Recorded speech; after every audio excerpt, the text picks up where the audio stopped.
presented by Capital One. You're watching the Women's NCAA second round, presented by Intuit TurboTax.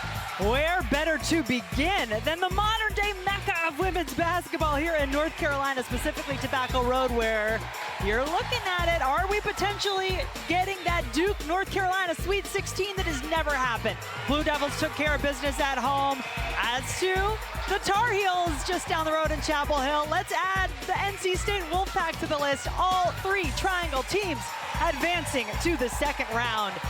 And here at Cameron Indoor Stadium, all of the emotion on display on Friday night as Duke won. Look what it means to Oregon as they upset Vanderbilt in overtime. The wins, the losses, all the moments you feel just a little bit more in March as all of the teams know it is time to win or go home. So our second round matchup does involve the 10th-seeded Oregon Ducks, who are still playing some basketball against the second-seeded Duke Blue Devils. First meeting for these two programs since 2017, right here in the second round, where 10th-seeded Oregon upset the Blue Devils to go to their first ever Sweet 16. So as we say hello, Jen Hildreth, Kelly Gramlich, you get the feeling, Kelly, that this Oregon team likes that role of underdog, especially here. They're loose. They're feeling good. They know the history, having won here a few years ago to get to a Sweet 16. They've got to handle Duke's defense. Deja Kelly, this is her 8th game against Duke. The former Tar Heel should be ready for that pressure. Speaking of pressure, it is mounting on Duke. Kelly Graves, the Oregon coach, said the pressure is all on the Blue Devils. Well, let's add this little fact in. They're going to be without their leading scorer, ACC Freshman of the Year, Toby Fournier, who has not been seen yet on the floor today. She's out with an illness, did not practice yesterday. Duke is going to need more from Delaney Thomas, Jordan Wood, even Jaden Donovan inside to deal with Oregon's size. Kara Lawson really praising Delaney Thomas, a sophomore, for her performance in the win against Lehigh on Friday. Let's tip it off. Second round action getting underway from Durham, North Carolina, Cameron Indoor Stadium. The boos rain down on Deja Kelly, the former North Carolina Tar Heel, when her name was announced in the starting lineup for the Ducks. And inside they go. Philly Che, the 6'8" senior center, dishing it off on the first possession. But Amina Mohammed unable to finish. Looking at tonight's starting lineup, brought to you by Capital One, or today I should say. It's an early one, especially for Oregon. Same starting five that the Blue Devils have had all season long. One of 3 teams in the tournament who can make that claim. Tiana Mayer, point guard for the Blue Devils, 7 on the shot clock now. Ashlyn Jackson, one of the greatest leaders for this team. Donovan, back to Mayer for 3 at the shot clock buzzer. And Reagan Richardson, playing in her final game at Cameron Indoor Stadium, picks up the offensive rebound. Rebounding is going to be so important in this game for Duke. Without Toby Fournier, the guards are going to have to step up. Reagan Richardson did just that.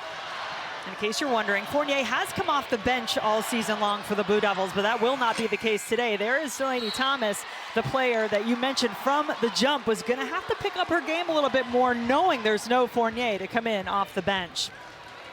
Starting 5 for the Oregon Ducks, we talked about Deja Kelly.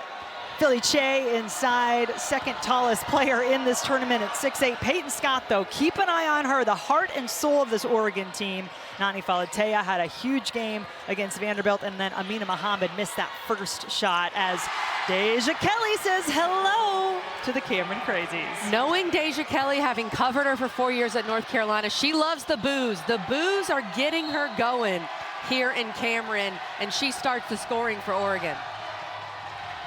3-time All-ACC first-team selection for Deja at North Carolina. Kelly Graves back here hoping to make a little more magic with his Oregon Ducks as a 10 seed. That's what he's been talking about since they got here to Durham earlier in the week.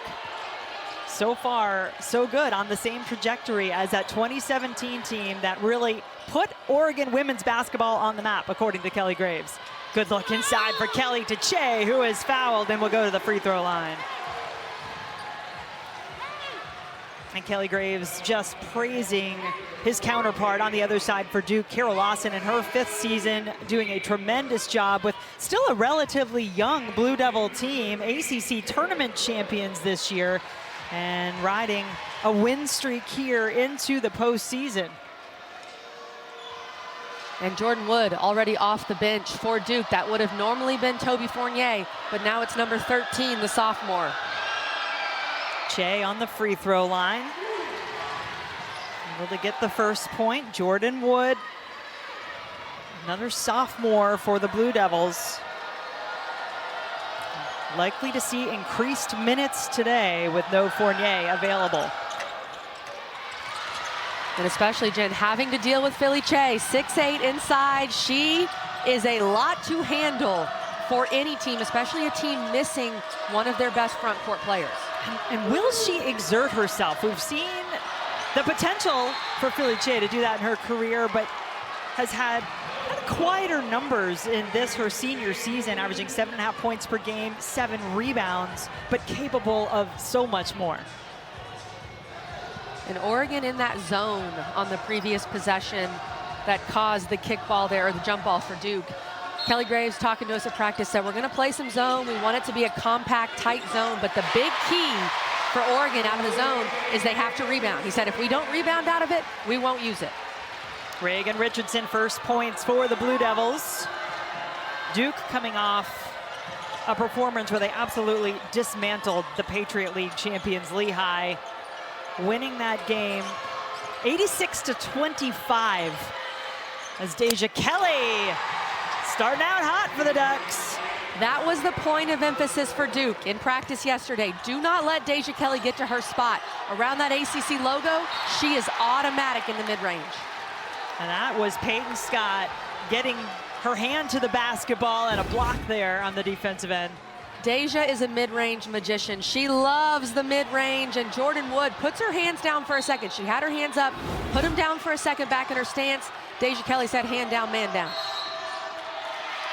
Going to get a foul on the screen against the Blue Devils. And that is Jordan Wood picking up her first. And foul trouble is something to keep an eye on for Duke. We know Vanderbilt got in foul trouble big time against Oregon in the first round. And Duke, without Fournier, they've got to keep their bigs on the floor. Deja Kelly and Oregon had a 19-point lead slip away in that game against Vanderbilt. The Commodores coming back to force overtime, and then Oregon holding strong in the overtime period as the Blue Devils turn it over. And Kara Lawson said her team, despite that incredible defensive performance, and they were good from the tip on Friday, she said it took us a while to get into our offense. It really did. They didn't truly click till the fourth quarter. They did hit 11 threes in the game, but a lot of those came in the second half. And some of it was what just happened. They were forcing passes that weren't there. Duke needs to make sure they don't force things in transition, take advantage of those opportunities. Tell you what, right now, Oregon has found a way to get some paint penetration. That is not always easy to do against Duke. Absolutely, and it's all Deja Kelly. I mean, she is a veteran. She has played against Duke. This is her 8th game playing against this Duke defense. A lot of teams look shell-shocked the first time they play Duke, but Deja Kelly's a veteran. She's played in this building many times, and she's handling that pressure, and she's setting the tone for her teammates and how to handle it as well. That's what Kelly Graves has said that she's done all season long, too, coming in as a leader for this Oregon team. Another foul on the Blue Devils. This one on Alucia Kanoa, who's come in off the bench. There's some of those numbers for Deja Kelly in her career against the Blue Devils. And she's actually, the last 2 games against Duke, she played really well, scoring up near 18 points per game. But that win-loss record says a lot. I know she was on some great teams at North Carolina, but she knows what it takes to beat this team. And she's had back-to-back 20-point games in this building now, if you include Friday night's performance. Not against Duke, against Lehigh, as Che. Look, that's not going to be stopped if she gets positioning like that. If Che asserts herself, uses her size, Duke does not have a big out there that can affect her. I know Kara Lawson wanted to use Jaden Donovan a good bit on Che, but Donovan with that first foul is on the bench. Nani Falatea, the redshirt junior for the Ducks, missing on that attempt. Coming off a big game, though. 17 points in the win against Vanderbilt. Had 4 3-pointers made, one shy of Oregon's NCAA tournament program record. And Duke still a little off kilter here offensively in the first half. That was a good read in the pick and roll, but not a good pass, and that's what Duke needs to clean up. And Philly Che just going to work. She is every bit of 6'8", able to be on her left side, using that left hand. And Delaney Thomas, I think Thomas Wood, anyone else who comes into play in the front court for Duke, you have to go at Che. The biggest difference maker right now in this game would be getting Che in foul trouble. You can't just settle for the jumper. Go at her. This is a good moment to remind you, Duke was expecting to have Ariana Robertson, a McDonald's All-American, 6'4" freshman, helping them out on the interior this year. She's injured, hasn't been able to play all season. And then Toby Fournier playing out of position at that center spot. Now she's not available in the game today.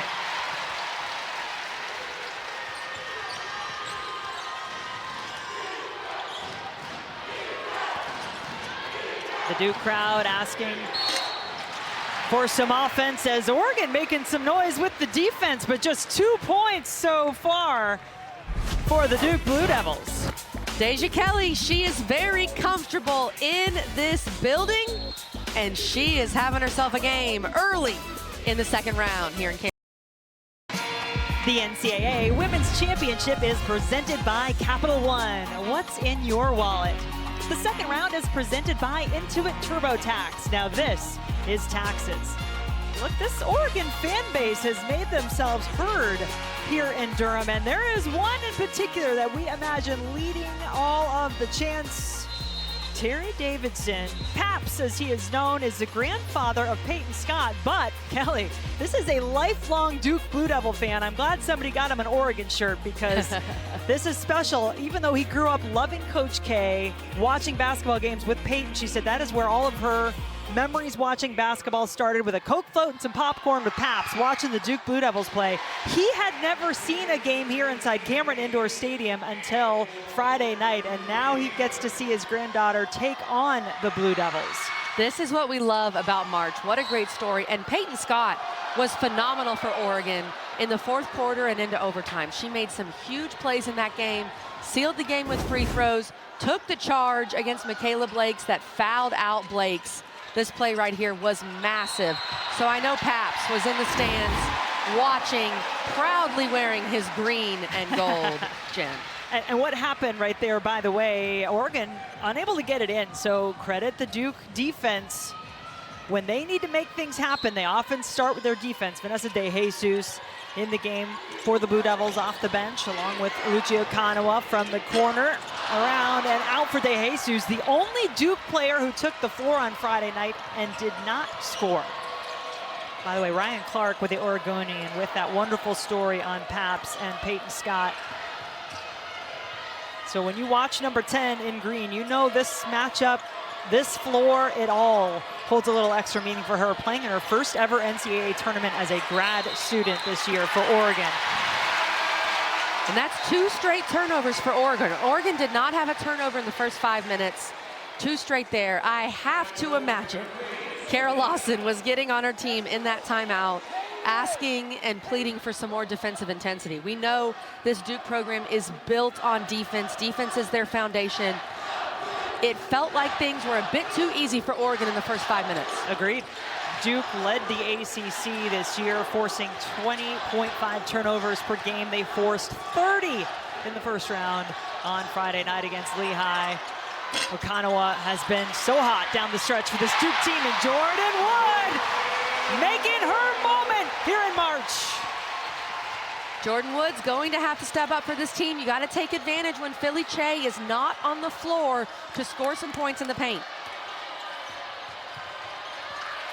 A steal as Richardson gets her hands to the basketball and turns it into 2. And there's that Duke defense, what we've seen all year, what has enabled them to win the ACC tournament for the first time since 2013.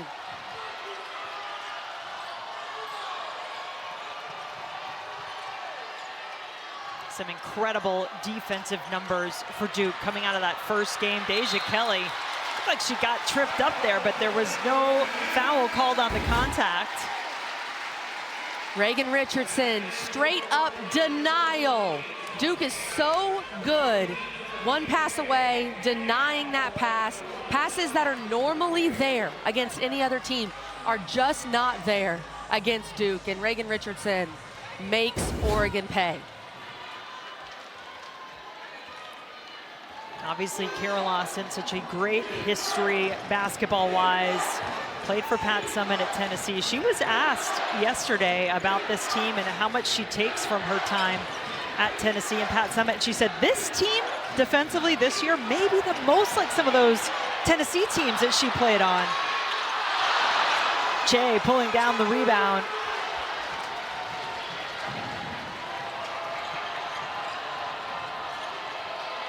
Four turnovers since the media timeout for the Ducks after they had been clean to start this game, and the turnover troubles continue for Oregon. The Duke defense has turned it up a notch. Drawing charges, trying to get Deja Kelly into the lane where they can take a charge, and that's big right there, not just a turnover, but a foul on Deja Kelly, and we know how important she is to this Oregon offense. First foul on Kelly. Led the team with 20 points in the win on Friday, 14 of those coming in the second half. She's started out hitting her first two shots in this game today. Wood, Che. Third rebound of the game for Philly Che. Ducks going inside. Che away from the basket at the moment anyway, looking to set the screen. She's calling for it now. I thought Deja had a split second there where she could have thrown that lob to Che. Help side wasn't necessarily in position. And that's when Che just has to put away. Set up by Falatea with a great pass. Good patient offensive set. This Oregon team likes to take its time. That's the way they want to play. And Duke doesn't mind playing that way. They can play a grittier, game in the 50s, but they do want to get out and run off of turnovers. That right there is 6-8 affecting the play. But the Ducks need some points. Not going to get it on this possession. It's another turnover. Scoring drought of nearly 5 minutes for the Ducks. Okanawa. Thomas had to regain control after the pass rolled up on her a little bit. Under a minute to play in the first quarter, knotted up at 7. It is a defensive grinded out type of game so far. And there's a takeaway for the Ducks. Sophia Bell off the bench, lets the three go!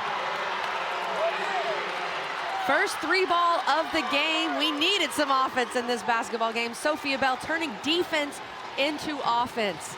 Big time shot for the Ducks. She felt it, and she took it. 3-point advantage for the moment. Thomas, an almost I didn't mean to type shot, but she makes it work. Got a sub coming in. These final 21 seconds. And here's Philly Che. She's 6'8", folks. She's 6'8". She's got to keep the ball high. She brings the ball down. And it's not one fluid motion. And you can tell frustrated with herself with that miss. She's got to keep that ball high. She's got to go straight up and finish. Jen, she's already basically at the rim. She's got to keep it up. And she is still relatively new to basketball. We'll tell you more about her story and her journey from Ghana to Canada and eventually to Oregon. But flashes of dominance that cannot be stopped from Philly Che throughout her career. The clock erroneously ran after the whistle on that last play. The game clock will be adjusted to 25.0. Appreciate our officials keeping us informed of any erroneous clock action. Good Tiffany use Bird. of erroneously. Yes, I liked it. Tiara Cruz, Akeisha Thompson, our all-female officiating crew for this matchup. 6 turnovers for Oregon in the final 6 minutes of this quarter.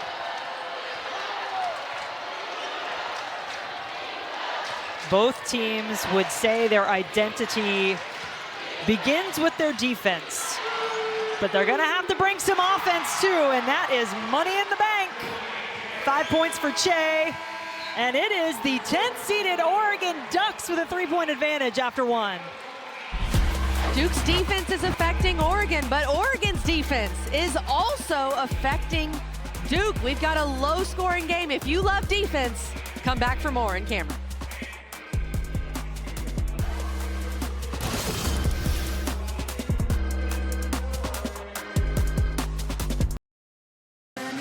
Want to tell you the story of Oregon.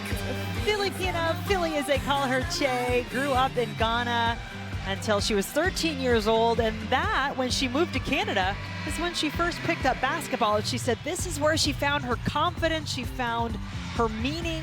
When you're 6'8" and you're not playing basketball, you maybe feel like you stand out amongst the crowd. She still stands out here, but in such a good way. 31 career double-doubles. And she's somewhat of a gentle giant, Deja Kelly telling us, but when she wants to be dominant, boy, Oregon has certainly reaped the benefits. She's been a problem for Duke so far. Duke does not have the bigs to match up with her at this moment. Duke putting Jaden Donovan back in, taking a turn on Philly Che. And Jaden Donovan, such a tremendous leader for this Duke defense, trying to defend Che here, does enough. Che, though, gets her own rebound, puts it back out for the 3-ball, which is an air ball, and the crowd will let Falatea hear it. And Jaden Donovan's got to be careful, Jen. She already has that first foul. Donovan, she doesn't have the size of Che. She's only 6 foot tall. You can see Philly Che at 6'8". But she's going to try to front her and use her athleticism to keep her away from the rim. You watch that matchup. You just saw Philly Che tied for the second tallest player in this tournament at 6'8". And oftentimes what Jaden Donovan does for this Duke team, it goes under the radar a little bit, but you talk to Kara Lawson and she will tell you that number 4 there with the ball is the one who makes this defense go. She knows all the sets, she's so athletic, but it's her brain and her intelligence that allows this Duke defense to do what it does. And now, part of that's going to involve trying to defend Che. Boy, air balls are happening on both ends of the floor right now.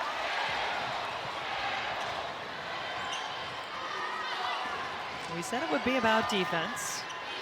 The offense wants to get clicking for Duke, a rare single-digit quarter, just their 9th of the season in the first. We said it was about defense. I'm not sure we expected this. 12-9 in the first quarter. It is an early start for both teams. Technically 9 a.m. Pacific for Oregon, even though they've been out here for quite a few days.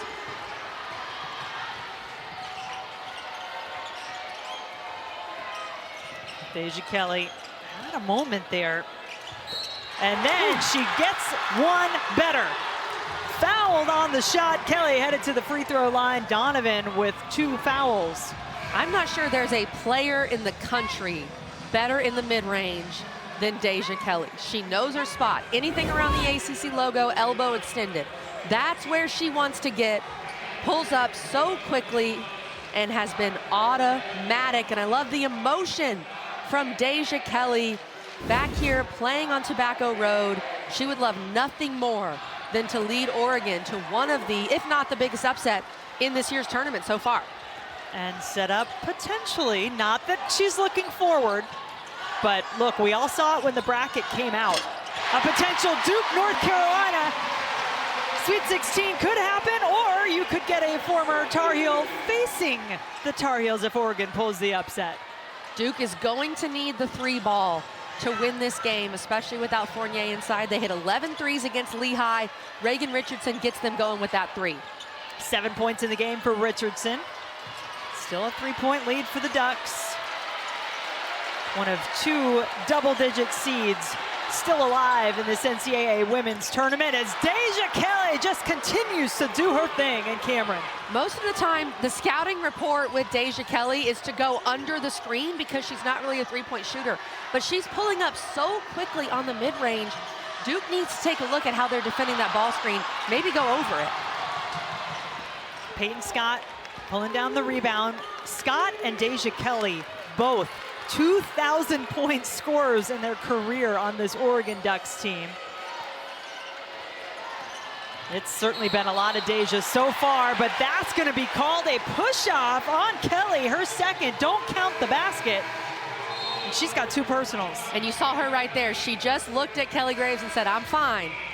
She didn't want to come out, but Kelly Graves, as the head coach, you got to do the right thing of taking her out right now with 2 fouls. And Deja does push off there as she's trying to get to her mid-range spot, trying to create separation. Credit Taina Mayer, she didn't flop, she didn't sell it, but there was a push off there. So now Oregon's best offensive threat on the bench.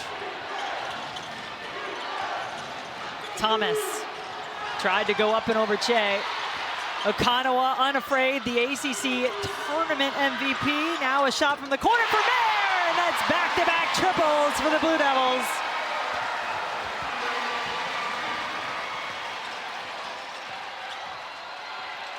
Falatea and Oregon used the 3 to their advantage in their overtime win against Vanderbilt. Shot 50% from beyond the arc, well above their season average, which is about 30% from 3, but they were 8 of 16. Falatea had 4 of those.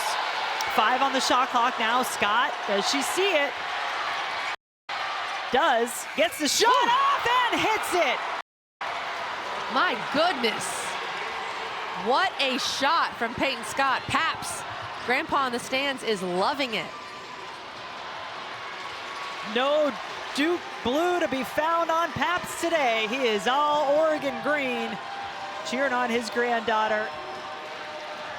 He made Duke her dream school growing up. She's from Lynchburg, Ohio. And now she would like to be part of the nightmare for this Blue Devil team as they host. And look how this is a Duke team that, interestingly, as the host team in the NCAA tournament, they've lost.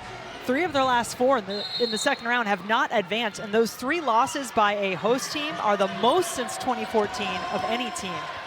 2 years ago, they hosted as a 3 seed. They lost to Colorado in the second round. Of course, we know what happened in 2017 with Oregon.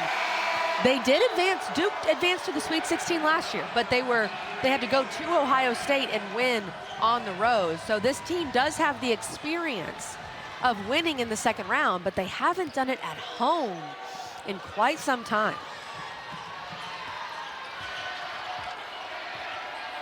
Impeccable record in the first round, 27-0 for Duke, but as we just mentioned, it's been more of a struggle in recent years, over the last decade, in this second round to get through. And you do wonder too, Kelly, how much they're missing Toby Fournier. It's a very balanced Duke team, but she brings something special, as does Falatea. Her first points are for 3.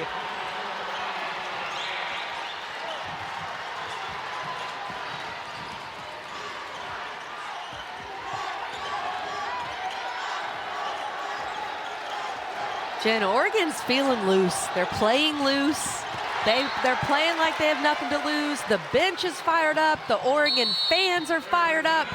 This is what we love about March. The underdog comes into Cameron Indoor, and they have controlled this game so far here on Tobacco Road. Well, Kelsey, I think you guys bring up a big point, and that is Duke's answer on the inside for Philly Che. How much right now, Kelly, is Duke missing Toby Fournier? They're missing Toby Fournier a lot. The ACC Freshman of the Year, their leading scorer. They don't have that offensive punch off the bench. They don't have a post player in there that can really create their own shot and take the ball at Philly Che. And then, of course, they're missing that size, having to use 6-foot Jaden Donovan to help guard 6'8" Philly Che. Notable Che on the bench at the moment as we come back from the break. Oregon shooting 50% in the game against this Duke defense. Duke just 6 of 21 from the floor. So Che getting a little bit of a rest. Just average just about 19 minutes per game for the season. And Kelly Graves saying he was going to go to his bench a little bit more.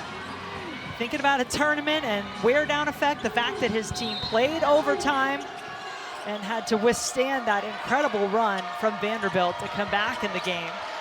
Delaney Thomas way off. Ari Long in the game for Oregon. Ducks have made their last 4 from the floor. Mina Muhammad back to Scott now. Balatea keeping it in her hands, a little spin, if you will, and then gets some help on the offensive glass from Muhammad. All 5 Oregon starters now have scored. The first second chance points of the game for Oregon. They're winning the rebounding battle right now. Sarah Rambis, number 23, bringing the height inside at the moment for Oregon with Che on the bench. Rambis at 6'3", and the lead continues to grow. Biggest of the game at 9, back to 7 after that drive from Richardson, who is playing like it's her last game in Cameron. This will be her last game in Cameron no matter what, and she's doing everything for Duke. 9 of Duke's 17 points. She's the only one that seems to be able to score right now for the Blue Devils. Such a key player for this very balanced and connected Duke team, but when Reagan Richardson was off, and that she had a stretch in the regular season where she just wasn't hitting the way she typically does, this team felt it. 4 on the shot clock here. Scott under duress. Got the shot off, but it heads out of bounds, and Duke will take it over. And Richardson just slicing and dicing through the defense here, like she's just doing a cone drill there in practice. And Jen, remember Richardson in the NCAA tournament last year? Oh, yeah. She had 25 points in the first round. She had 28 points in that upset of Ohio State in the second round. She tends to play well when the lights are bright, and you can tell there's an urgency from her knowing this is her last game in Cameron Indoor. Really the only one on this Duke team not coming back. Rounding out for Okonawa, ACC tournament MVP, double digits her last 5, but no points yet in this one for Okonawa. They need that scoring punch from her, and there's Aluchi Okonawa using her defense, turning it into offense, and that's what's so tough about Duke, their ball pressure. I think it's better than almost any team in the country, and they just keep coming at you. Even after a steal, they're going to set up that press. We've told you about styling with Lucci. She brings some fashion to her teammates off the floor. How about stealing with Lucci, getting this Duke defense going? Che just keeps her fingertips on it. Out to Scott for the 3. At this point, I think it's a win for Duke. Anytime Che passes the ball out, Oregon right now, they're 2 for 7 from 3. That's a win, because Philly Che, with the bigs that Duke has right now, she should be able to go in there and score whenever she wants. So if they can force her to pass it, that's a win for the Blue Devils. She has 5 points, 2 of 4 from the floor in this game so far. Here comes Okonawa. Defense at the moment hanging with her, but it is hard to go all the way when Lucci's going to the basket. That first step from Aluchi Okonawa is just different. And they need her. They need that spark. They don't have their leading scorer in Fournier. Just like that, the largest lead of the game was 9 for the Ducks, but they're inching up on 3 minutes without a score, and Duke has brought it within 3. Scott, the heart and soul of this Oregon Duck team, gets a bucket when her team needs it. She has hit 2 tough jumpers on the right side of the floor. I mean, the level of difficulty on that shot, wow. Has gone her entire career without the opportunity to play in an NCAA tournament. Spent 4 years at Miami, Ohio. Peyton Scott transferred to Oregon last year, picked up a season-ending injury in the first game of the season, and yet still such an incredible presence on this team, now making the most of her first experience with March Madness. Duke has never led in this game. The Ducks bringing it in the first half as the 10 seed and continuing to score on the Blue Devils. And Oregon continuing to score with Deja Kelly on the bench with those 2 fouls.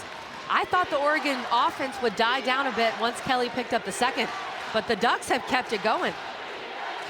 An impressive first half performance on both ends of the floor. A defensive battle for sure in the first quarter, and then Oregon continuing to be efficient offensively, still at 50% from the floor against a Duke team that usually bedevils its opponents defensively.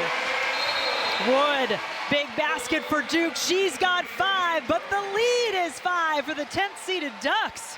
Can they pull another upset in Durham like they did in 2017 to go to their first ever Sweet 16? We'll see. For now, we're going to get you to halftime degree in the studio with Kelsey Riggs, Cuff, and crew.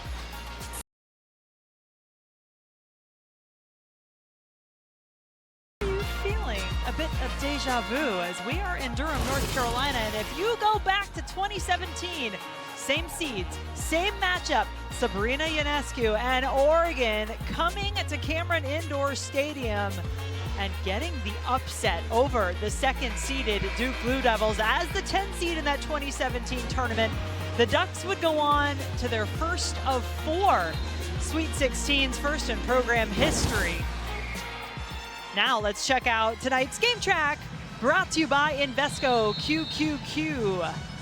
Deja Kelly leading the way for Oregon. Reagan Richardson doing it for Duke, but it is the 10th-seeded Oregon Ducks up 5 at the half as we say hello once again. Jen Hildreth, Kelly Graham, like so from one deja vu to another perhaps, as former Tar Heel Deja Kelly doing it in the first half for Oregon against Duke. Deja was great. Even with the 2 fouls late in the second quarter, she led the way for Oregon offensively. I know the message for Duke in halftime was all about defense. If they can get their defense locked in, the offense will come, but they've got to be better on Deja Kelly.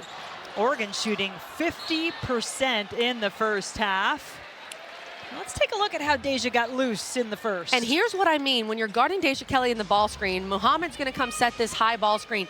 Duke is normally so good in ball screen action, but they leave so much space for Deja Kelly to go to work in this situation. I mean, she's got all sorts of space to decide what to do and to get to her spot. Jordan Wood's got to come up in high hedge and help Reagan Richardson out. Richardson also has to make up some of that space if she's going over the screen. You got to get up on Deja Kelly. Very curious to see how Duke adjusts their ball screen coverage. Either they hedge more with the big on Deja Kelly, or that guard, whoever is guarding Deja, has to get over that screen and get up into Deja and make her more uncomfortable. Ashlyn Jackson scoreless in the first half, draining the 3 to start quarter number 3. Ashlyn put her hands up saying thank you because she shot the 3 ball so well, nearly 40% on the season. Shot it so well in that ACC championship game.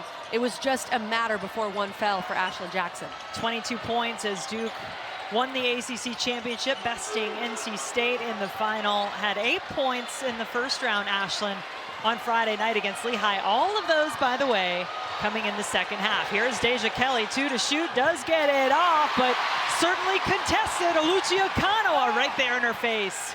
Jackson, have another! And here comes Duke. Ashlyn Jackson coming out of locker room, ready to go. 2 big threes, and Duke has the lead just like that. First lead of the game for the Blue Devils on the back-to-back triples, and it is a couple of misses by Deja Kelly on the first 2 offensive possessions for Oregon. Ashlyn Jackson, they leave her a little bit too much space. She has time to set her feet, knocks it down.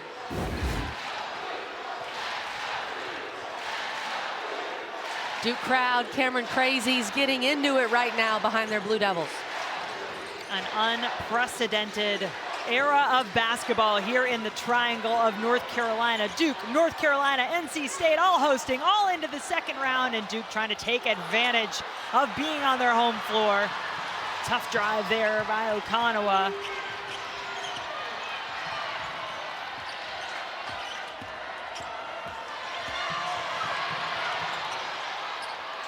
Muhammad. Ducks a little cold to start this third quarter.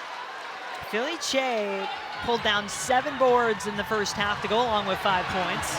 It's fouled here by Okanoa, so now Okanoa with 2 and Donovan with 2 for Duke.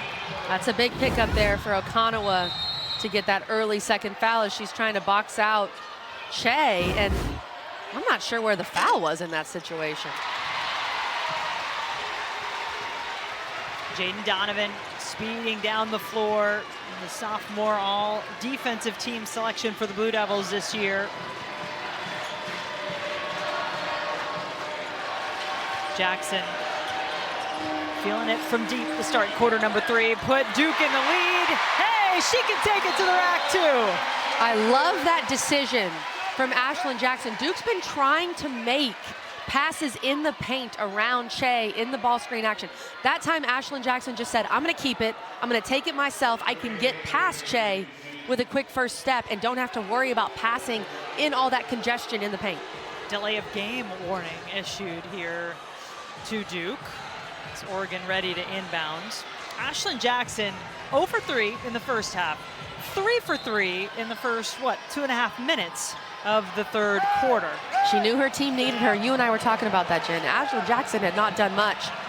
And whether her coaching staff challenged her or she just said, look, I got to step up for my team. We don't want to go home. Well, they're at home. We don't want to stop playing.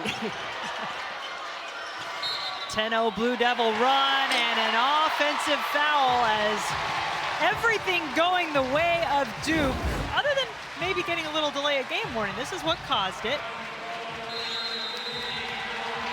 Yeah, you can't do that if you're Duke. A little delay of game warning, but I love the juice from the Blue Devils coming out of halftime, fired up. We've got a game here in Durham.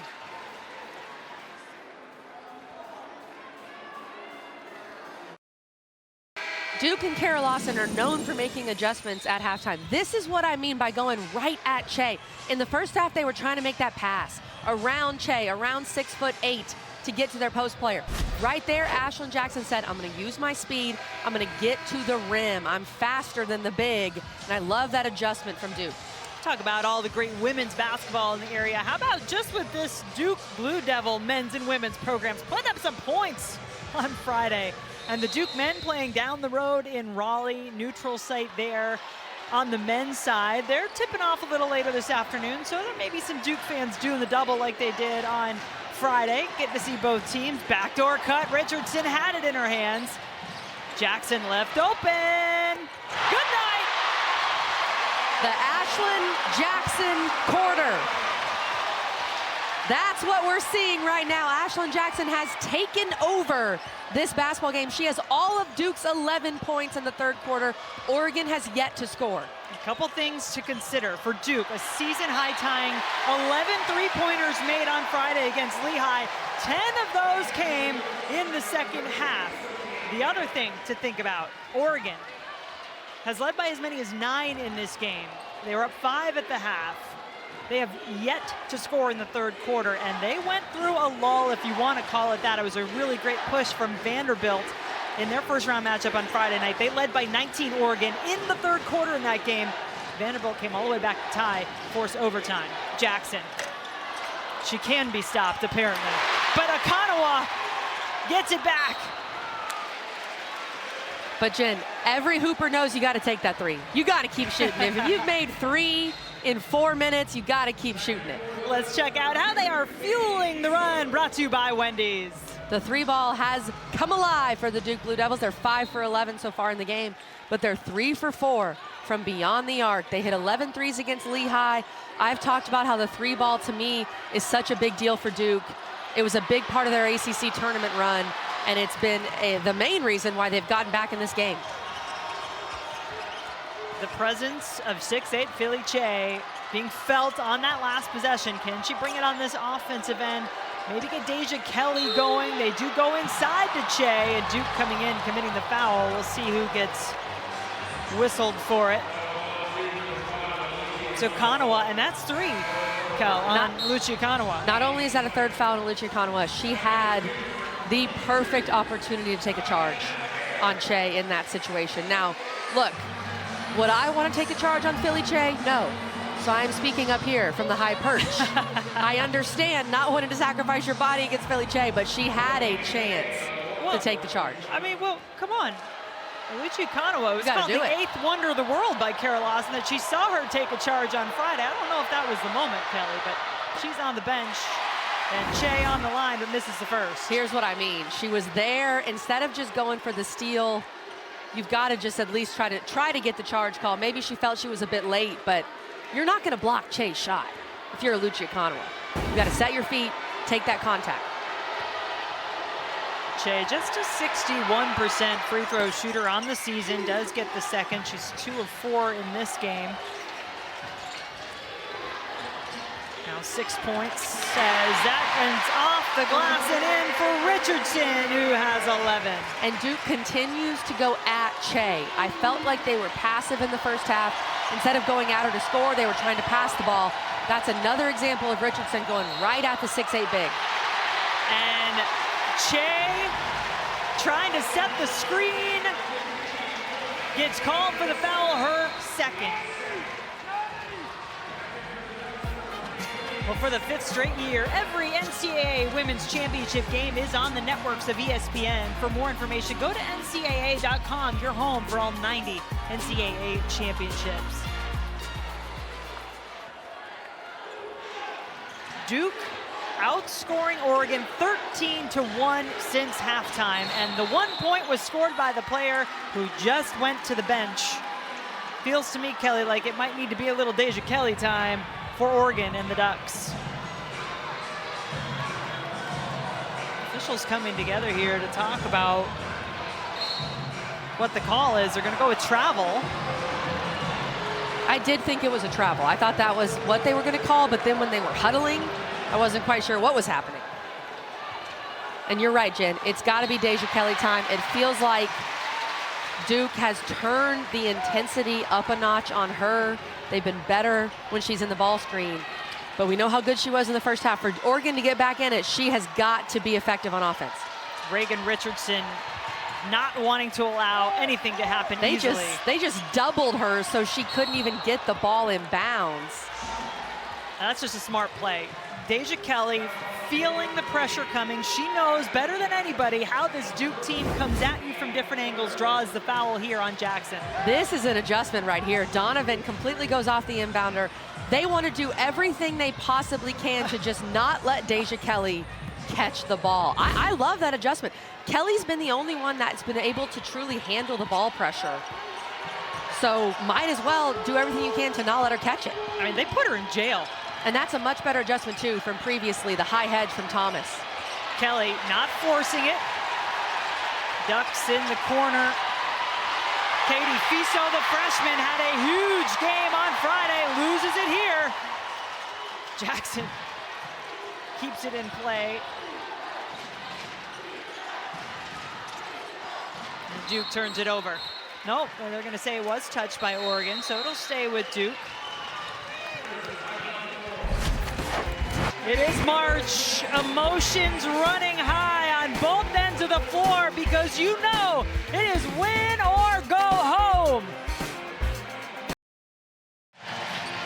Well, the Duke defense put on a masterclass on how it is done against Lehigh on Friday in the first round. 25 points is all that the Mountain Hawks managed and 34 turnovers. Kelly, this Duke defense, they can come at you in a lot of different ways. They can, and it wasn't the normal Duke defense in the first half. I thought Oregon did a great job, but the second half, these adjustments have been impressive. They took Jaden Donovan off the inbounder, and they just doubled Deja Kelly so she couldn't get the ball. They put Deja Kelly in jail in that situation, and things getting a little chippy as Duke has turned the defense up, but that's the #1 point of emphasis for Duke right now, is to keep the ball out of Deja Kelly's hands. And Deja trying to disrupt this stack as Duke's trying to inbound the ball. She's going back in jail willingly this time. Willingly. Obviously, no love lost, but a lot of respect, clearly, between Deja Kelly, the former Tar Heel, and these Blue Devils. Under 9 to shoot for Duke. Ashlyn Jackson doesn't need any more of an opening than that. My goodness, 14 points for Ashlyn Jackson, who had 8 in her first 6 quarters of this NCAA tournament, all 14 here in the third. And Oregon has not come out of the locker room. 1 point since halftime. There they go, first field goal since the 32-second mark in the second quarter. This has been a game-changing performance from Ashlyn Jackson in the third. The way she's shooting the three, it opens up so much more for Duke. But Oregon, like you said, Jen, has not been able to match what Ashlyn Jackson is bringing. Delaney Thomas.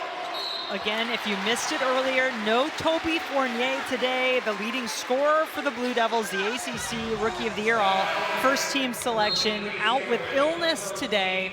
So players like Delaney Thomas, Jordan Wood having to really step up in her absence.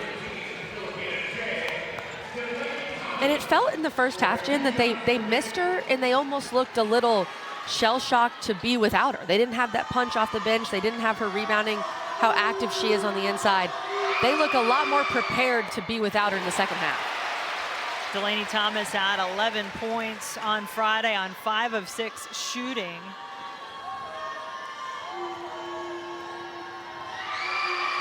Knocks down a couple of free throws. I think it probably, even though Duke was aware, Toby Fournier not able to practice yesterday due to illness, that they might be without her, it's a different feeling once you get in a game and you don't have that presence. Absolutely, it is, especially in this type of pressure situation where we've talked about the pressure's on Duke. Oregon has played loose, and they were loose in practice knowing that they didn't have much to lose. Deja Kelly trying to dish to Philly Che. Those two leading the way for Oregon in the first half. Kelly got herself some space. What a three! How about Deja Kelly? Duke's trying to do everything to disrupt her, and that is exactly what Oregon needed from her. She is playing with 2 fouls. You can see she had to be careful there. Needed some help from her team defensively. Got it as they get the takeaway. Katie Fiso, the freshman, who had 8 points in her NCAA tournament debut on Friday. Off the bench here for the Ducks, as is Alexis Whitfield. Did not play on Friday night. And look at that hedge from Jaden Donovan. Duke's been a lot better in the ball screen against Deja Kelly, but my goodness. Is that a little quieting of the crowd for Deja Kelly after that shot? It was a big one, and then Che just picked up foul number 3.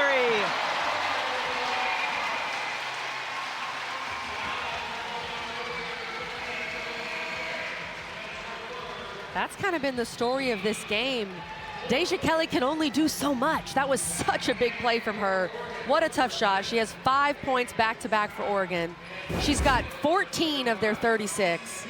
But then on the other end, Duke has come alive offensively. Big third foul there on Che. Okay, so it wasn't a quiet. Gonna give Deja her props for the celebration. 3-point play completed by Delaney Thomas, but it has been all Duke in this third quarter. 21-8 outscoring Oregon, and the Ducks in dire need of some things to start rolling their way here in this quarter. Absolutely. Ashlyn Jackson, what a quarter. This is one of the more special performances in a quarter that I've seen all year. When you look at the context of where we are, second round of the NCAA tournament, a trip to the Sweet 16 on the line. Duke struggled in that first half. They needed one of their veterans to step up offensively. And how about Ashlyn Jackson? Their second leading scorer. Fournier's out. Next man up. Ashlyn Jackson took that to heart and has done everything for her team in the third. So the Duke women bringing it here in the third quarter. How about the Duke men? You can see them. Coverage of the NCAA Men's Basketball Championship continues on CBS, TBS, TNT, and True TV. For more information on tournament game times and networks, go to ncaa.com. We've got the Duke men playing in a little bit and the Oregon men playing tonight. So big day for Duke and Oregon basketball fans.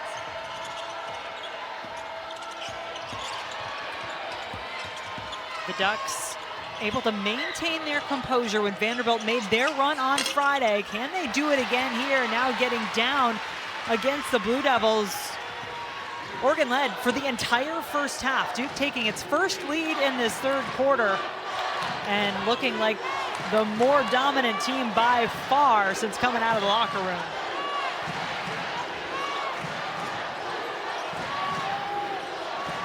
No points in the game yet for Donovan. Gets it over to Richardson. She was a big catalyst in the first half. Blue Devils turn it over though. Their 8th of the game. Deja Kelly. And to carry so much of the load, she has left. How do you leave her? In the mid-range. That's what Deja Kelly loves. And Delaney Thomas, thinking she was getting some help, just left the ball. You can't afford to do that against Deja Kelly. Defensive miscue there by the Blue Devils, leaving Deja Kelly open. 16 points for Kelly. Richardson from the corner off. Thomas pulls down the rebound with 3 Ducks around her. Oh, you could hear that. That was Emma Cable hitting the floor for Duke. And I think Sophia Bell, the player who went down for Oregon, it is a foul on Ahis Atute for Oregon. 6-foot freshman from Luxembourg on the floor for the Ducks, putting Thomas on the free throw line.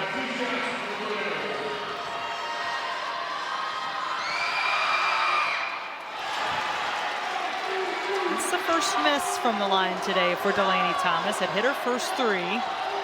And even with how physical this game has felt, Jen, we really have not had a lot of free throws overall.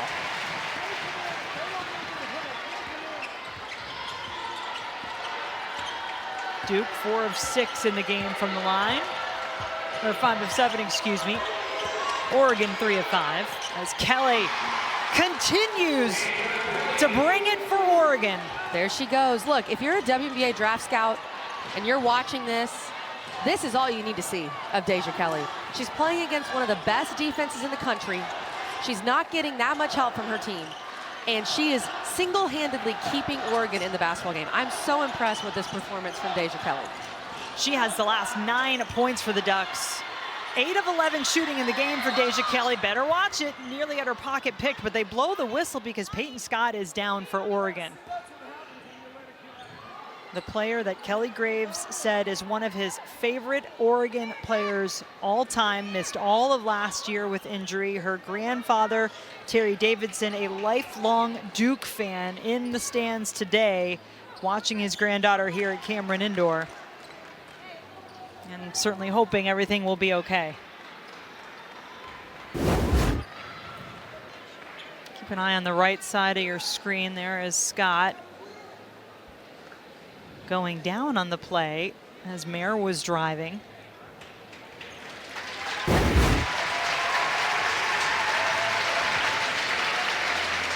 A Duck through and through, Kelly Graves says of Peyton Scott. I was hoping it wasn't a knee situation. And of course, we don't know, we don't want to speculate, but the way she's gingerly walking off on that knee, this is a kid that's fought through so many knee injuries. Actually tweaked her knee a bit earlier this season. Had the season-ending knee injury last year. You just hate to see this for Peyton Scott. Oh yeah, it's that slip. You can tell, and an awkward placement of the foot on the left leg. And Kelly Graves told me she'd been playing through nagging stuff all year with the knees. You know, she's not 100%, but she's trying to leave everything out there for Oregon, and she did that in Oregon's overtime win over Vanderbilt on Friday night. I mean, she led the team in overtime with 4 points, but maybe no play bigger than the charge she took on Vanderbilt star freshman Michaela Blakes that took her out of the game. So now, a little more on the shoulders of Deja Kelly, but it is a 5-point Duke advantage. Had been double digits for the Blue Devils. Kelly does leave that shot short. Ashlyn Jackson has had a big quarter for the Blue Devils, and it will be a 5-point game. We've got 1 quarter to go in Durham. Who is moving on to the second Sweet 16, I should say? Deja Kelly, been all over it for Oregon, and let's just call her Action Jackson for Duke.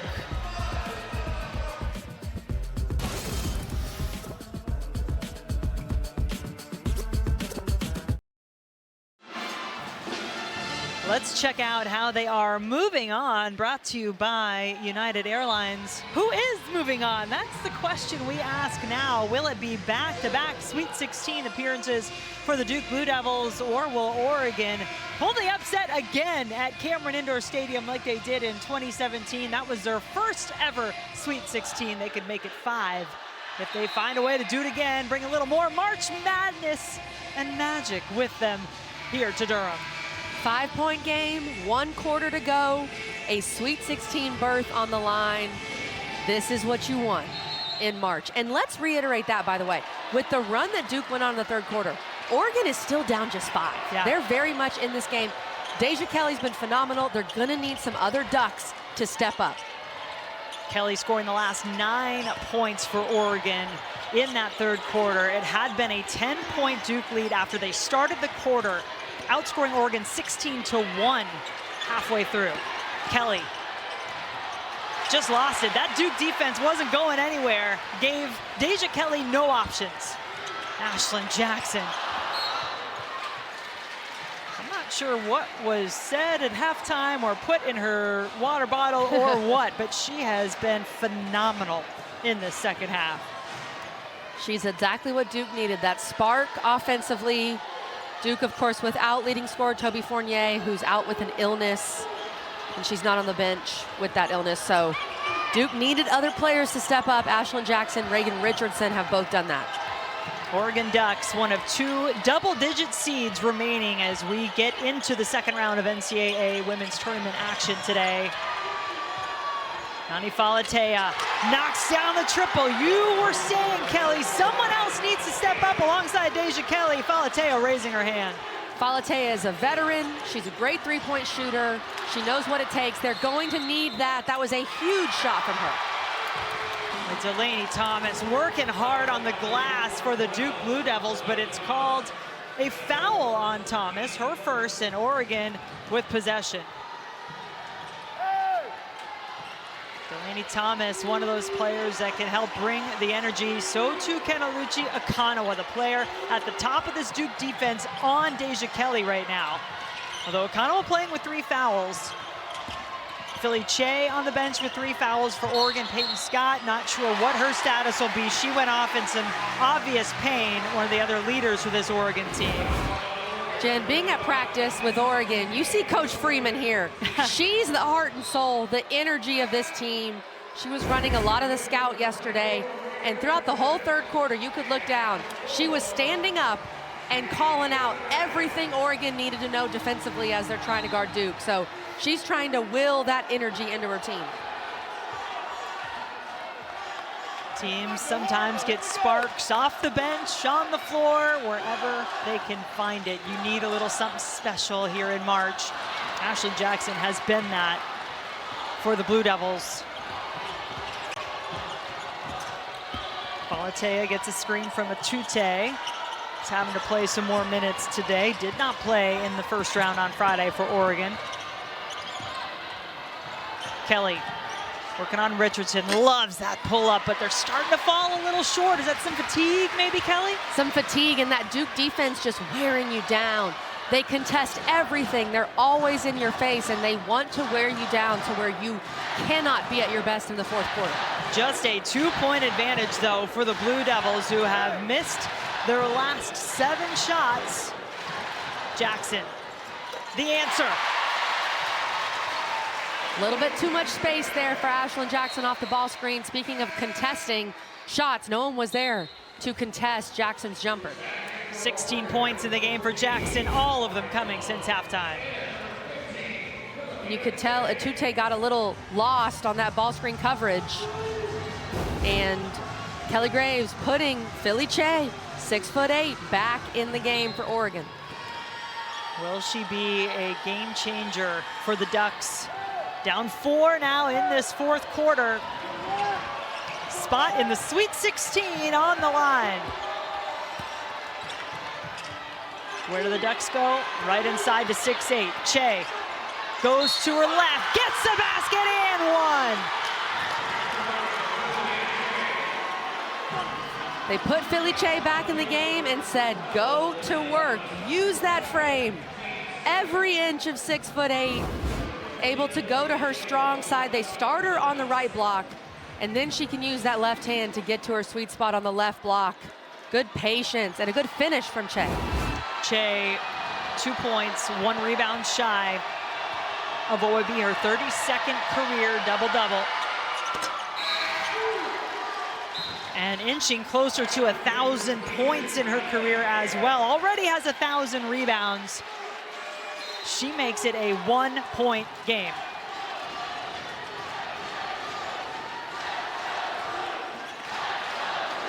The Duke Blue Devils, who have had some bittersweet experiences on their home floor in recent years in the NCAA tournament second round. Akanawa so quick, but couldn't finish. The jump ball, I believe. Yes, it is. Possession stays on this end of the floor. Good job by the officials to get in there make sure nothing happened. Emotions are running high, obviously, between these two teams. And Lucia Kanawa doing what I think Duke needs to do, continuing to attack Che, but just missed that layup right at the rim. Blue Devils get it. Richardson off the inbounds. It is good. 13 for Reagan Richardson. Lead back to 3 for the Blue Devils.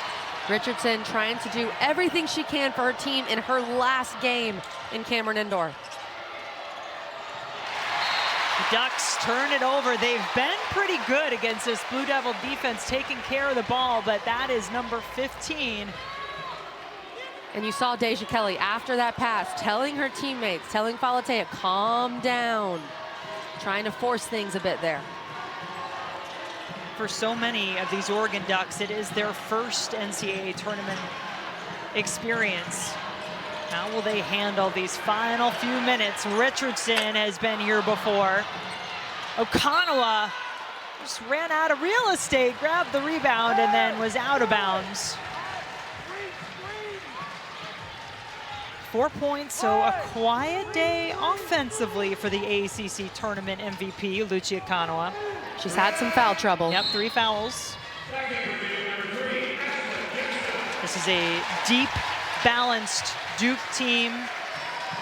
Jackson had gotten a little bit of a breather. Mayer back to the bench now as Jackson returns. How much does Deja Kelly have left? Oh, it looked like plenty until she ran into the hand of Ashley Jackson. The recovery from Ashlyn Jackson. Deja Kelly thought she had a wide open look at the rim. And Ashlyn Jackson at 6 foot, able to use her size. What a play.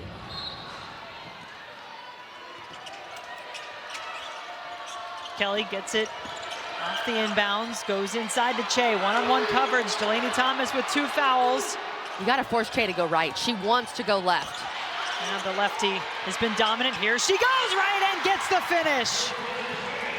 Philly Che has come up big for Oregon in this game. This is the best game she's played since Oregon's been out here in Durham, for sure. 11 points for Che, 9 rebounds. Her presence being felt. Lead back to 1. Delaney Thomas has that off-timed jump on her jumper. Misses on that attempt. The Ducks very much in it here as the 10 seed against the 2nd-seeded Blue Devils.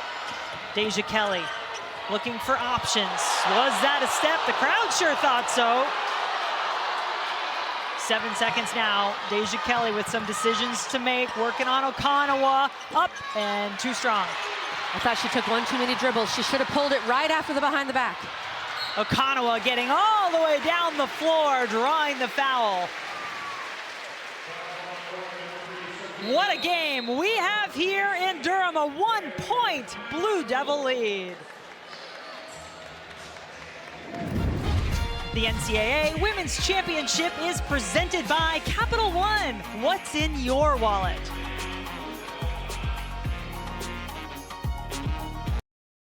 You guys.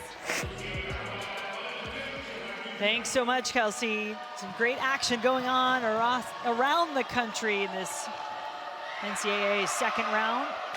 Michi Okanawa on the free throw line for the Blue Devils. Makes it a 2-point advantage on the first.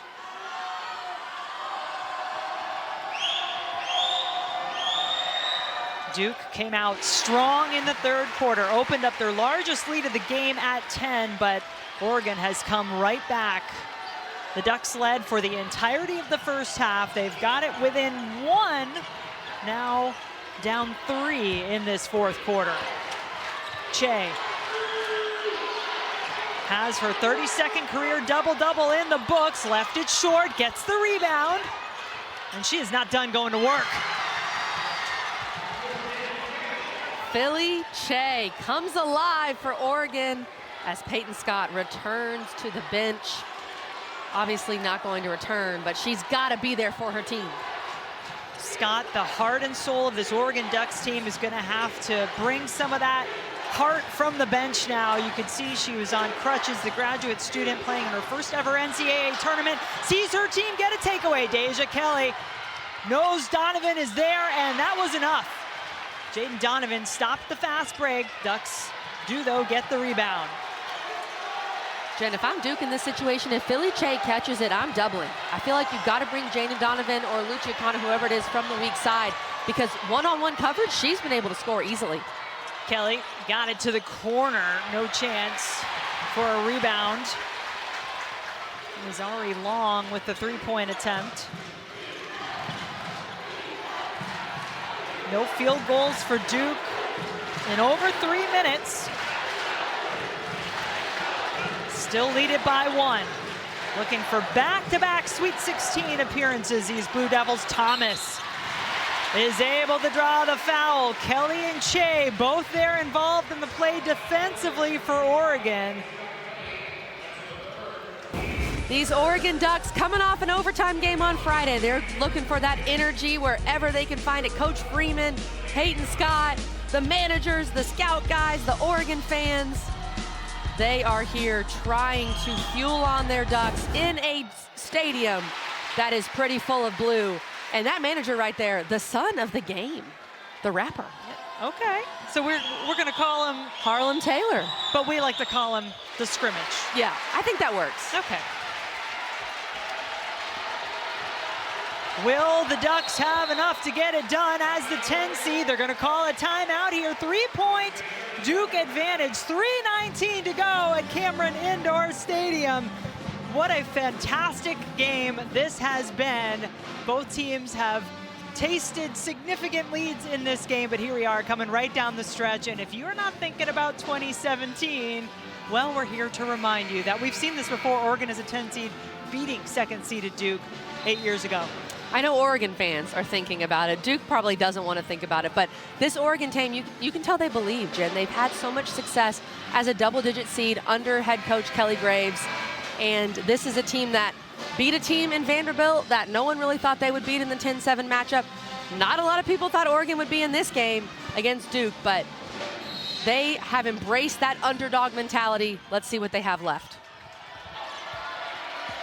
You mentioned Kelly Graves, 10 wins as a double-digit seed in his career in the NCAA tournament, more than any other coach. Che bounced it off her own foot, says the official. 16th turnover, Duke basketball. Delaney Thomas using that baseline to her advantage. Che had nowhere to go. And Che has scored the last 7 points for Oregon. 13 in the game to go along with 11 rebounds. Richardson to Donovan. Thomas through the lane and in. Beautiful basketball from Duke, sharing the ball, attacking the paint, going right at Philly Che. Che with 3 fouls. Deja Kelly with 3 fouls for Oregon. Che, Thomas trying to do the work defensively. Che gets the rebound and is fouled.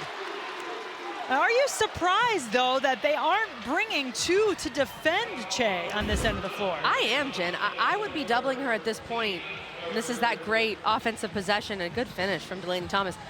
Oregon shoots 30% from 3 on the season. They're 4 for 11 from 3. I know giving up a 3 right now feels very, big and different than just giving up free throws. But she's been able to get to the rim whenever she wants. The 6'8" center, a senior from Ghana, was the only member of this Oregon team who was a part of their last NCAA appearance in 2022, but she didn't play that year. This is her NCAA tournament. Gets the second. And the other thought too, Jen, is kind of playing the odds with Philly Che because she is a 62% free throw shooter. So if you foul her, she gets to the line, maybe she makes 1 of 2. Thomas now does have 3 fouls. I still think you got to bring a double, or at least the threat of a double with Donovan.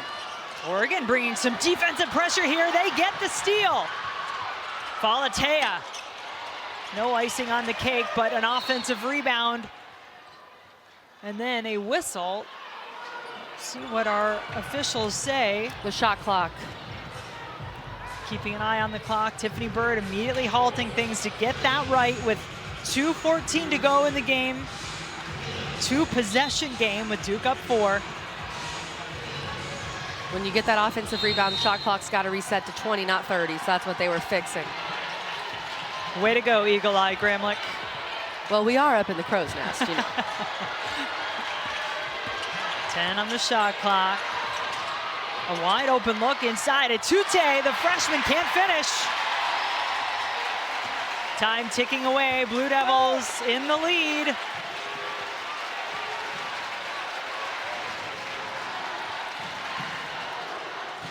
Duke getting to the Sweet 16 without hosting last year. Can they do it with the advantage of being the host team, the 2 seed this year? Stays with the Blue Devils, 9 seconds on the shot clock.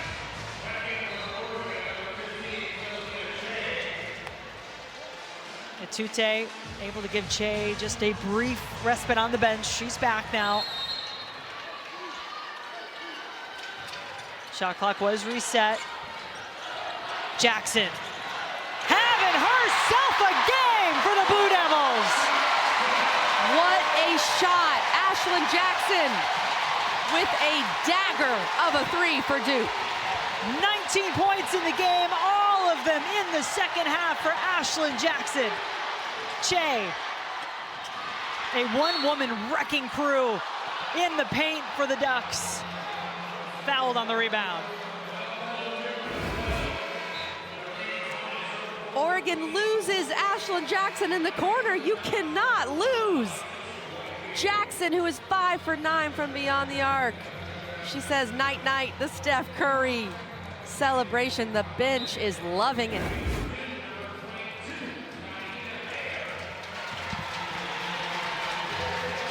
First 6 quarters quiet, 2 of 11, but man, second half, 19 points for Jackson. You felt it was gonna be a little Deja Kelly time for Oregon. It's gotta be. Deja Kelly has been clutch her entire career. She's done everything for Oregon this afternoon. 18 points, been very efficient. If it's not Che inside, it's gotta be Deja Kelly. Something to be mindful of. Alucci Okanawa with 4 fouls. Delaney Thomas with 4 fouls. Delaney Thomas has been the one tasked with defending Che inside. Kelly on the free throw line. I mean, this was part of her bread and butter at North Carolina. She got to the line at will, has not done it as much for the Ducks this season, but some huge free throws coming here. Hits them both. The grad transfer in her final NCAA tournament, wanting to extend it to at least one more game. Ooh, that was risky. Ashlyn Jackson throwing a bounce pass, and somehow Okanawa got to it. The Ducks nearly get the takeaway. Kara Lawson says enough of the chaos. She calls a timeout on the Duke bench. Kara could not take much more of that. Every pass was risky in that situation for Duke.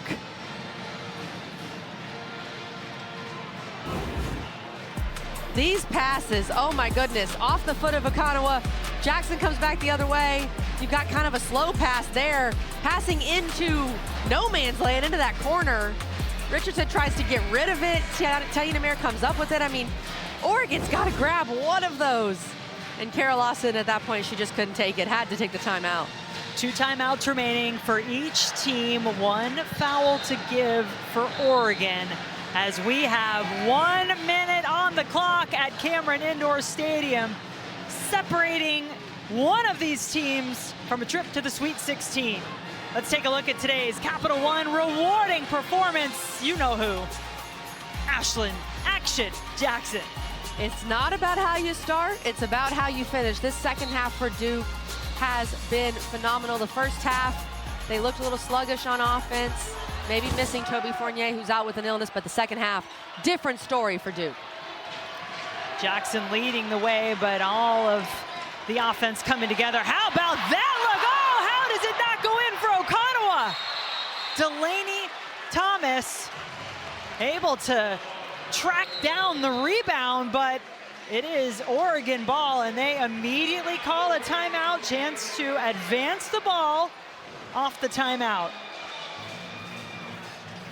Those last 2 possessions for Duke. You can see a little tightness for the Blue Devils. Okonawa, a wide open look. She didn't really shoot it, she just kind of tried to place it. She was so wide open. And then the previous play, Duke's dealing with Oregon's pressure, almost threw the ball away. This goes back to what we've been saying all game. Oregon's loose, they have nothing to lose. Duke feeling the pressure in this final minute. That is what Kelly Graves, the Oregon coach, said. All the pressure is on the 2 seed, Duke. They're playing at home. They're the team expected to win. He wanted his team to play loose. That gets all the much harder when you're in a tight game. But you know what the Ducks have to rely on? They've been excellent in close games. Coming into this NCAA tournament, they had won all 5 of their games that were decided by 2 points or less. The players were asked about that. They said absolutely that gives them confidence in tight games like they had, going to overtime, getting the win against Vanderbilt in the first round. So the Ducks do advance it. They have made just 1 of their last 9 from the floor. Sophia Bell, a sophomore. Kelly curling off a screen. Deja Kelly pulls up. Short. Okonawa immediately calling the timeout, or she tried to. She was calling timeout. I think the other officials saw that, yes. Her back was to the official on the baseline.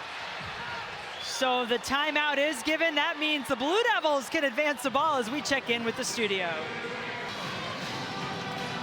Kelsey, what a game we have here in Durham once again. The Oregon Ducks down 5 though, Kelly, and just 28.6 seconds left.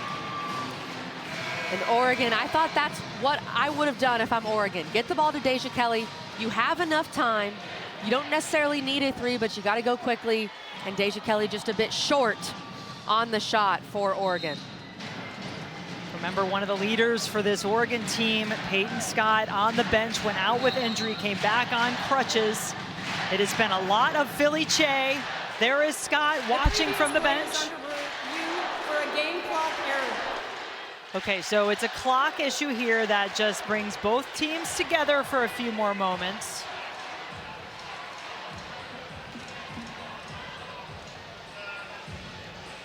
Obviously, every second counts.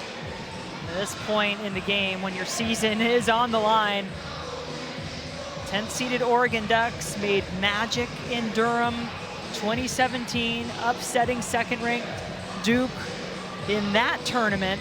But the Blue Devils kept their composure in this game, led by as many as 10 in the second half after it was all Oregon in the front in the first half. Now a 5-point Duke advantage. They're trying to see where the clock is because The game clock will be adjusted to 30.5, and Duke has advanced the ball. She was calling that timeout right immediately when she grabbed that rebound. And hey, that's good for Oregon. You want more time on the clock in this situation. They do have a foul to give, but I think you still, I always say this, Jen, in late game situations, go for the steal initially, then foul. Don't just foul. You got to at least try to cause some havoc at first. As much as been talked about Duke's dominant defense, Oregon says, look, we are a team that prides itself on its defense, on its fight, on our grind. They showed that all throughout this season. We'll see what they can do here, down 5 with now 30.5 on the clock.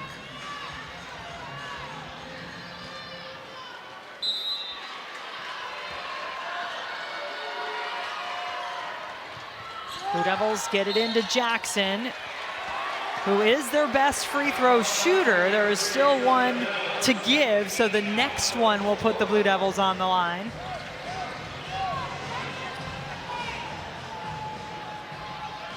Duke as a team, 69% free throw shooting team coming into the tournament. Boy, that's a ton of contact, and it is on Duke and Delaney Thomas. Oh, Deja Kelly drawing the offensive foul, and that fouls Delaney Thomas out. Wow. Deja Kelly selling that contact.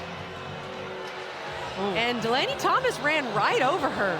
I mean, as a defender, you are allowed to that spot on the floor if you get there first, right? And you can be moving to take a charge. That's a common misconception. What a play. What a heads up, veteran, 5th year. I'm Deja Kelly. I've played in this building many times type of play from Deja Kelly. And it's kind of a desperation move, right? You're trying to make the officials do something when that happens. You have nothing to lose if you're Oregon. That's a savvy play. Kelly Graves said of his team's overtime win on Friday, we had winning plays.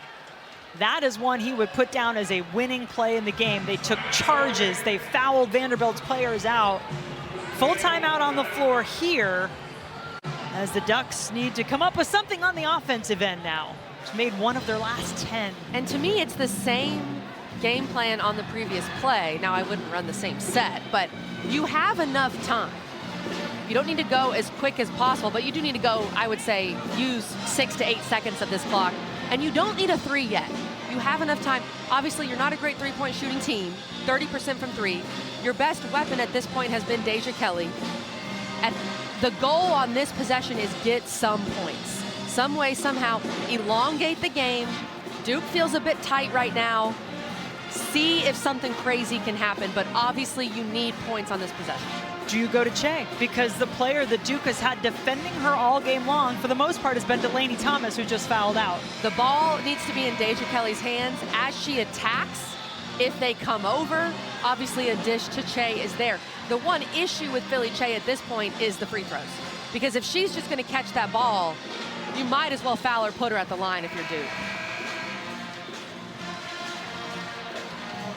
Che, 4 of 7 from the line today, just a 61% free throw shooter on the season. Deja Kelly, 20 points in the game, back-to-back NCAA tournament games with 20 for Deja. And Oregon is out of timeouts. Muhammad. They want Falatea for 3. No! Che not even in the game at the moment for Oregon. Jump ball, Duke possession. You surprised? Che on the bench? Or is it the free throws? If Kelly Graves felt they needed a 3, which I didn't think they needed one yet, then obviously you don't have Che out there and you're worried about Duke fouling her. But yes, I am surprised, especially for offensive rebounding purposes. And to your point, no timeouts remaining for Oregon at this point. Well, Deja Kelly made a play. Last time it looked like this for Duke.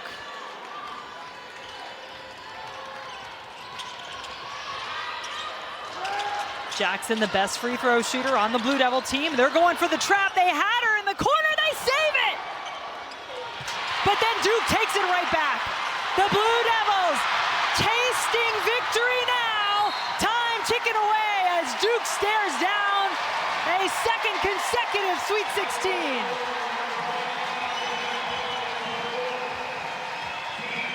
Duke keeps trying to make it interesting with the way they're handling Oregon's pressure in this final minute. Coach Lawson still locked in with her team. You obviously want Ashlyn Jackson at the free throw line. And Coach Lawson sprinting. Hey, get in there. Get in there, De Jesus. Player she trusts, Vanessa De Jesus, a graduate student who's had injuries, who came in with Kara Lawson, has been with her the whole time, and Kara Lawson has said how special that is. De Jesus, though, still on the bench, and Jackson a miss as reality starts to sink in for the Oregon Ducks. In Oregon, no timeouts. They're just going to have to take this ball, make her miss, and go. It's got to be a 3 now, you would think. They need points, they need them fast. Falatea has been their best three-point threat. Deja Kelly's been tremendous all game long. She tries the 3, despite a valiant effort from the former Tar Heel in the home of the Duke Blue Devils. The Oregon Ducks will be going home as Duke is hanging on now. 2 seconds, 6-point lead. And calling that timeout with 2 seconds just to be extra safe, right? Because Duke has had a little trouble handling that Oregon pressure, but what a second half from Duke. Their backs were against the wall at halftime, Jen. Oregon had played so well. They're in their own gym. They're feeling the pressure of advancing, and that is a championship level performance from Duke. Ashlyn Jackson, Reagan Richardson, and the whole crew in the second half. More basketball coming your way. Kansas State, Kentucky. Will we see another 30-burger from Georgia Amore? Well, stick around to find out. That should be a great matchup from Lexington. Have had some massive performances in this tournament. Amore right there at the top of the list, the former Virginia Tech Hokie. Now with the Kentucky Wildcats, Sanaya Latson, also big game. Hidalgo and Notre Dame playing really well in their second round matchup today. And some smiles for the Blue Devils as they know it's coming. They had to stay composed. Oregon got it within one in this fourth quarter. But now the Duke Blue Devils are moving on. Back-to-back Sweet 16 appearances for Duke.